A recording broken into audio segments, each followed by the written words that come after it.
Okay, session number 2. We're now talking about how do we actually measure value in a business. Now, everyone has different ideas about what value is. Some people would say it's the amount of profitability of a business. I can tell you now, I've known businesses that have basically do not make any profit whatsoever, and the business is quite sound, quite good, because the owner simply wants the business for his own wages and maybe his partner or the family members or whatever, right? So that the business doesn't actually need to make a profit, and because it doesn't make a profit, then he pays no tax on the profit, right? So the whole business operates as a cash flow business. Now, other businesses are set out to make huge profits. So it comes back to what size the business and what's the objective of the business. Now, as we look at it on here, these nano businesses in Australia right now, and probably everywhere in the world, are growing hugely. They're on a growth path. In fact, people working for themselves, self-employed people, are growing. That's a huge growth area in Australia and probably a lot of other countries. Micro businesses are growing as well. But when we get into other size businesses, small, medium enterprises and large businesses, the number of businesses in Australia right now is actually coming down, right? So I don't know the cause of that. I'm actually doing research into that myself, but we're talking now about the relevance of business. Now, this click-through here, you'll also notice a number of click-through points. This one here, if you watch that, it's quite funny.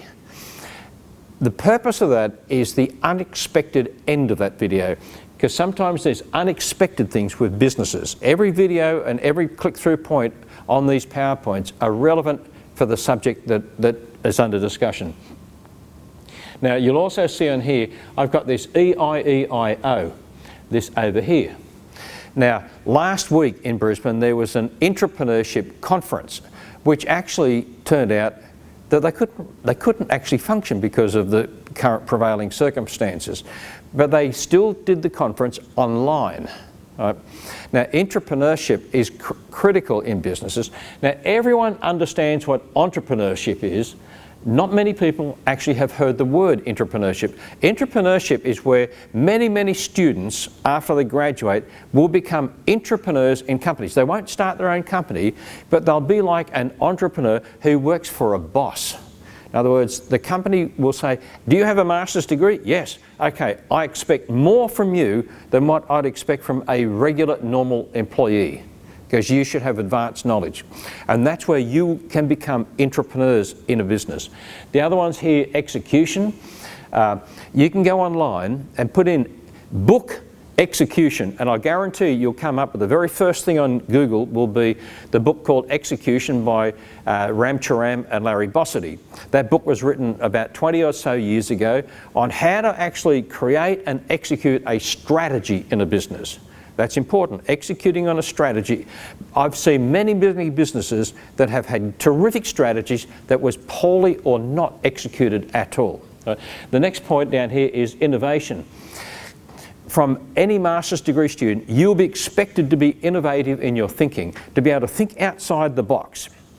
Right, to be able to think, well, okay, everyone's doing all these things, but they're actually in this area down here, they're idea killers.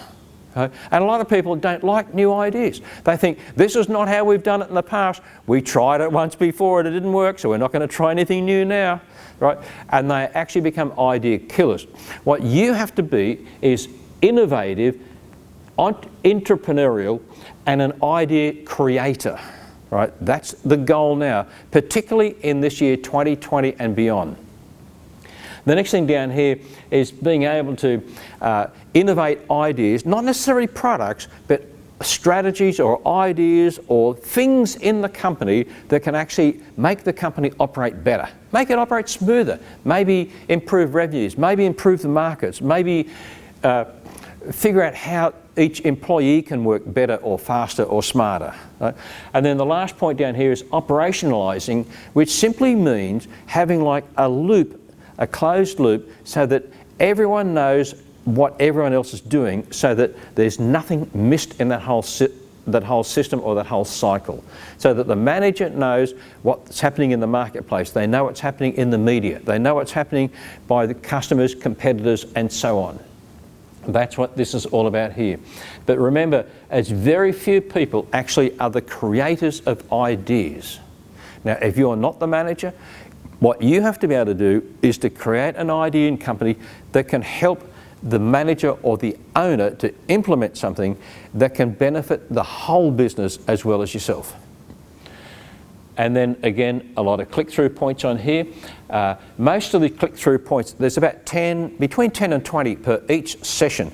Please, please, please click on every single one of them. They're there for a purpose. They're not there for fun.